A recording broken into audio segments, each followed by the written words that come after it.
Imagine this. You're speaking, you're sharing something meaningful, and someone cuts you off.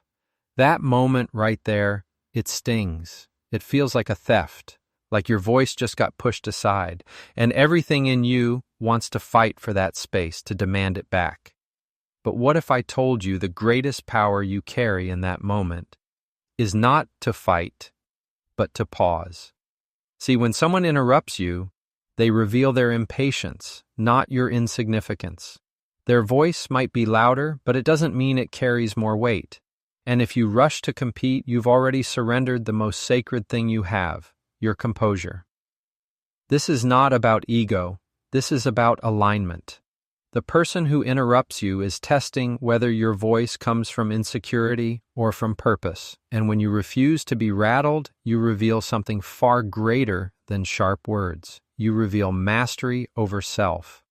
Because real strength doesn't shout. Real strength holds the room in stillness. And when you return to your words, speak with intention, deliberate, precise, because the weight of your message is not in the volume but in the clarity of your delivery.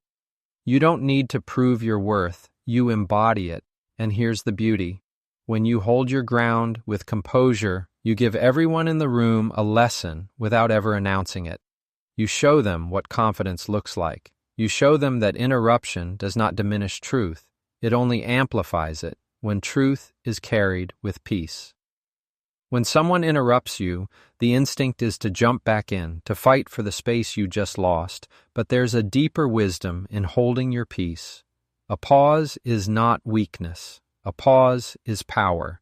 It is the invisible shield that keeps you from lowering yourself into their urgency. Silence has a way of demanding attention without raising its hand. When you stop and simply hold that moment, the entire room feels it. The O. Ni who interrupts you suddenly becomes aware of the imbalance they've created because your stillness shines a light on their haste. Pausing before responding gives you something more valuable than the next line in the conversation. It gives you ownership of the atmosphere. Instead of competing with noise, you stand apart from it.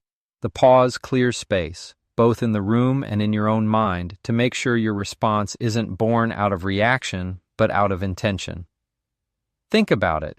The person who always has to fill silence is the one who's insecure. The one who can sit in silence, who can wait, who doesn't scramble to be heard, that's the person everyone respects. The pause is not a retreat, it's a reclaiming. You're saying without words, I am not moved by your interruption. I will not rush to prove myself. And when you finally choose to speak again, your voice will carry a weight it wouldn't have carried if you had scrambled to defend yourself. The difference between reaction and revelation is time. Give yourself that time. Let the pause do the work for you, because in that stillness, you prove something greater than clever words ever could. You prove you cannot be shaken, and that your presence alone is stronger than their interruption. When you're interrupted, it's tempting to feel disrespected, overlooked, or even silenced. But none of that has to live inside you unless you let it. The interruption says more about the person who did it than it does about you. Their impatience, their need to be heard immediately, their lack of discipline, those are reflections of them, not a verdict on your value. Emotional detachment in that moment is not about ignoring the situation. It's about refusing to let it hook you. It's the choice to separate their behavior from your identity. When you detach, you take back control of your emotional state. You're not giving them the power to dictate how you feel or how you show up. You see the interruption for what it is, noise, not truth. And instead of reacting with frustration, you stand anchored in peace. That calm detachment doesn't mean you're passive. In fact, it equips you to respond with more clarity and authority. You can address the interruption without anger, redirect the conversation without ego, and continue your thought without stumbling over emotion. It's easy to think that detachment is coldness, but it's actually strength. It means you've built a space within yourself that others cannot trespass. You're not dismissing the moment, you're simply refusing to let it invade your spirit, and that choice makes you unshakable. The interrupter might raise their volume, but your silence is louder. They might try to dominate the room, but your calm is what people will remember. Emotional detachment in the face of interruption is the declaration that your voice is not defined by how others treat it. It's defined by the truth it carries. And when truth is anchored in peace, no amount of noise can drown it out. When someone interrupts you, the temptation is to push back, to speak louder, to prove that your voice matters. But real authority is not found in outshouting someone else. It's in holding your ground with calm presence. Stillness is not weakness. Stillness is a statement. It says, I am not moved by your urgency. I do not need to fight to be heard, because I already know the weight of what I carry. When you remain steady in the face of interruption, you expose the difference between noise and substance. Noise scrambles for attention. Substance waits, knowing it will be received. Calm presence doesn't mean you let people walk over you. It means you don't let them pull you into their storm. You keep your posture. You keep your breath. You keep your eyes steady. People may not remember the exact words you said in that moment, but they will remember the way you carried yourself. And presence, more than words, teaches others how to treat you. Think of it this way. A person who needs to wrestle for control is already admitting they don't have it. But when you stand anchored without raising your voice or chasing after attention, you quietly reveal where the true authority is. The room feels it. The interrupter feels it. You don't need to declare it. It's evident in the way you don't flinch. Holding your ground with calm presence is not about winning the moment. It's about owning yourself in the moment. It is proof that your identity isn't fragile, your voice isn't desperate, and your worth isn't up for debate. It shows that your center is stronger than their noise. And when you return to your words, they carry more gravity because they rose from composure instead of chaos. When someone cuts you off mid-sentence, the easy response is to either shrink back and let them have the floor or to fight with sharpness to reclaim your place. But there is a higher way. Acknowledge without surrendering. You can honor the fact that they want to speak while still making it clear that your thought is not yet finished. A simple phrase like, I hear you, let me finish this thought first, carries authority without aggression. It shows respect without giving away your ground. You don't need to match interruption with interruption. You can set a boundary with clarity and calm. Acknowledgement is powerful because it disarms tension. When you recognize the other person's desire to speak, you take away the fuel of their defensiveness. But when you add, I'll finish first, you draw a line that recenters the conversation. That balance, respect with firmness, keeps the dialogue healthy while protecting your voice. People often interrupt because they're impatient or feel their idea is at risk of being unheard. Acknowledgement tells them, I see you, but boundary reminds them, you will also see me. This is not about politeness alone, it's about presence. By addressing the interruption directly but calmly, you teach others how to engage with you. You don't have to dominate the conversation, yet you refuse to disappear inside it. It's not about proving you're right. It's about affirming that your words matter enough to be heard fully. Acknowledging without surrendering is wisdom in action. It preserves relationship while protecting your dignity. It creates space for both voices, but ensures yours isn't erased in the process. And when spoken with composure, it communicates something far deeper than words. It communicates that your respect for others will never cost you respect for yourself. When someone interrupts you, the first thing they're often reaching for is it's your idea, it's your energy. They want to pull you out of balance, whether they know it or not. And if you allow that interruption to spark irritation, defensiveness, or anger, you've already handed over what is most valuable, your peace. Guarding your energy in these moments is not about ignoring people. It's about refusing to let their impatience dictate your emotional state. You don't need to let their lack of discipline become your distraction. Every time you protect your energy, you remind yourself that you are not obligated to respond in the same spirit that approaches you. If someone comes with haste, You don't have to answer with haste. If someone comes with rudeness, you don't have to answer with rudeness. You choose your posture. You choose your spirit.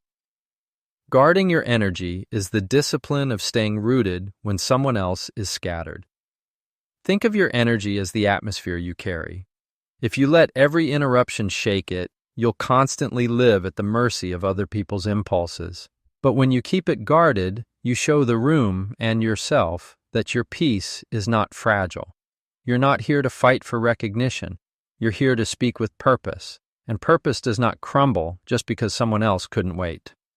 Guarding your energy isn't silence for the sake of avoiding conflict. It's silence for the sake of preserving power. It's choosing not to hand over your composure to someone who hasn't mastered theirs. Because once you lose your peace, you lose clarity, and when clarity is gone, even the truth you carry loses its edge. Protect your energy, and you protect the authority of your voice. When someone interrupts you, it can feel like the conversation has been hijacked, like the flow has been broken beyond repair. But the truth is, you have the ability to redirect it without force, without frustration, and without losing yourself in the process. Redirecting the flow is about guiding the energy of the conversation back to where it needs to be, not through dominance, but through quiet authority. It's like a river. An obstacle may disrupt its surface, but the current knows exactly where it's going. Your voice, your thought, your purpose, it still has direction. You can redirect with simple, steady words. Let me finish this thought, then I'll come back to what you're saying. It's not combative, it's clear. You're not shutting them down, you're showing them the order. And the beauty is, when spoken calmly, people often realize they've overstepped. Instead of battling for airtime, you've reset the rhythm of the conversation. Redirection is a leadership skill. It signals that you're not easily derailed. It shows that you can acknowledge another person's urgency without losing track of your own message. And more than that, it communicates to everyone listening that your thought has value, that it deserves completion. The room learns, through you, that interruptions don't decide what is heard. Presence does. This is not about controlling others. It's about controlling the atmosphere you create.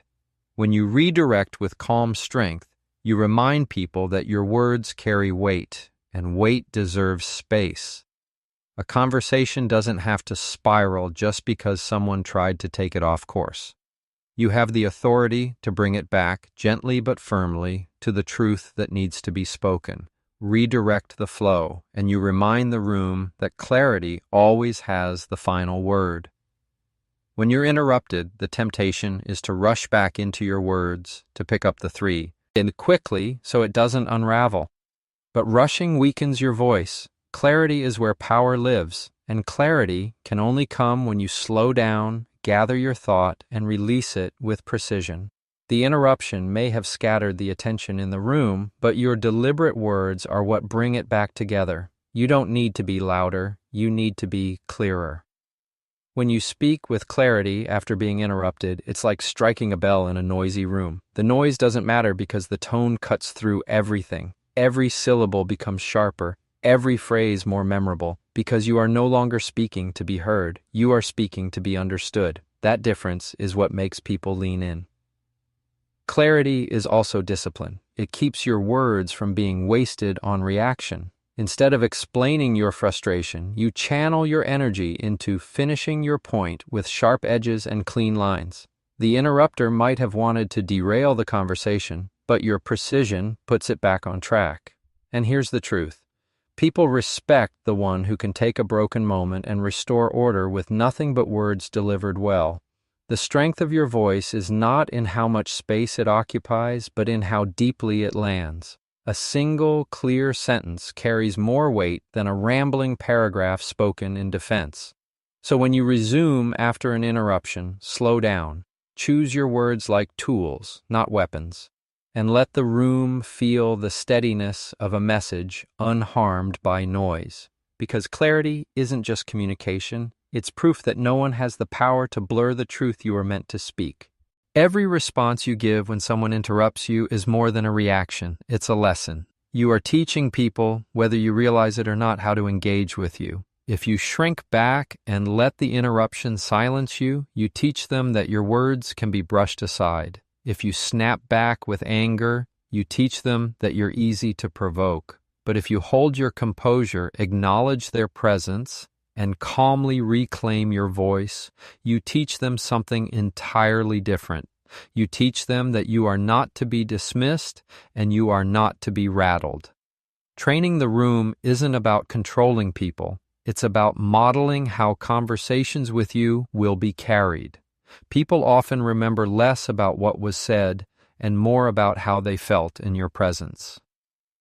If your response carries dignity, patience, and authority, it sets a standard that lingers far beyond that one interaction. Even the interrupter, whether they admit it or not, begins to recognize that you are someone who commands respect without demanding it. Think of every interruption as an opportunity to lay a boundary in real time. Boundaries aren't loud, they're consistent. The more you respond with steadiness, the more people adjust to the rhythm you create. And soon, they learn, when you're speaking, your words will reach their full conclusion, not because you fought for space, but because you taught them, through composure, that your space will not be stolen. This is the unseen power in these moments. Your reaction becomes the unspoken training manual for everyone watching. Handle it with frustration, and they'll handle you with disregard. Handle it with calm authority, and they'll handle you with respect. You're not just managing interruptions, you're shaping the culture of how people receive your voice. Authority doesn't need to raise its voice. It doesn't compete with noise. It doesn't scramble. You to be noticed, and it doesn't fight for a place at the table. Real authority simply is. When someone interrupts you, the urge is to speak louder, to match their volume, to prove that your voice matters. But when you do that, you step onto their battlefield, and the one who shouts the loudest rarely wins lasting respect. What wins respect is presence, steady, calm, unshaken. True strength is measured not by how forcefully you speak, but by how firmly you stand. You don't need to shout to be heard when your words carry weight. In fact, the quieter you are, the more people lean in. The one who interrupts may dominate for a moment, but the one who doesn't flinch owns the moment. Authority is felt, not forced. Think about the people who have left the deepest impact on you. Most often, it wasn't the one who demanded your attention with volume, but the one who spoke with such clarity and conviction that silence naturally followed them. That's the power you hold when you resist the urge to prove yourself through noise. When you remain calm and deliberate, you reveal where the real control lies. You don't need to wrestle for space, your presence creates it. You don't need to shout down interruption, your steadiness outlasts it. Authority that shouts is fragile. It depends on overpowering others. Authority that stays composed is unshakable. It depends on nothing outside itself. When someone interrupts you, it's easy to see it as nothing more than rudeness or disrespect. But there's a deeper layer if you choose to see it. Interruption is a mirror. It reflects back to you where your patience, composure, and self-mastery are still being refined. It's not just a test of your words, it's a test of your spirit. Because anyone can speak when the room is quiet. Anyone can feel confident when the atmosphere is cooperative. But when your flow is broken, when someone cuts you off mid-thought, that is where the strength of your character is revealed. Instead of seeing interruption only as an obstacle, view it as an invitation to practice restraint, an invitation to practice clarity, an invitation to practice the discipline of choosing your response instead of reacting from impulse. The moment may feel unfair, but within it lies a chance to grow into someone whose peace cannot be touched. Interruptions happen everywhere, in conversations, in relationships, in work, in life. Rarely does the world wait for you to finish before it presses in with its noise. And if every disruption can knock you off balance, then your balance isn't rooted deep enough. But when you treat interruptions as training grounds, every one of them sharpens you. They become reminders to anchor yourself, reminders that no one else has the authority to dictate your calm. The lesson isn't about controlling other people, it's about mastering yourself. Every time you face an interruption with steadiness instead of agitation, you grow stronger in spirit, you prove to yourself that your peace is not negotiable, and over time you stop fearing the noise because you've learned it cannot touch the stillness within you. That's the deeper gift hidden inside every interruption. When you're interrupted, ego is the first thing that rises. It whispers, "They don't respect you, prove ye." Ourself, take back the room. And if you follow that voice, you'll react from pride, not from purpose. You'll fight to defend your honor instead of honoring the truth you were meant to share. But your voice isn't a tool for ego, it's a vessel for something greater. When you anchor yourself in purpose, interruption loses its power over you. Because you're no longer speaking to win approval, you're speaking to release what needs to be heard. Speaking from purpose shifts the entire atmosphere. Instead of saying words to secure your place, you say words to serve the moment. Instead of demanding attention, you allow truth to demand it for you. And here's the paradox. When you're not obsessed with protecting your pride, you actually gain more respect. People sense when someone is speaking from ego, because ego always carries tension, but purpose speaks with a peace that cannot be faked.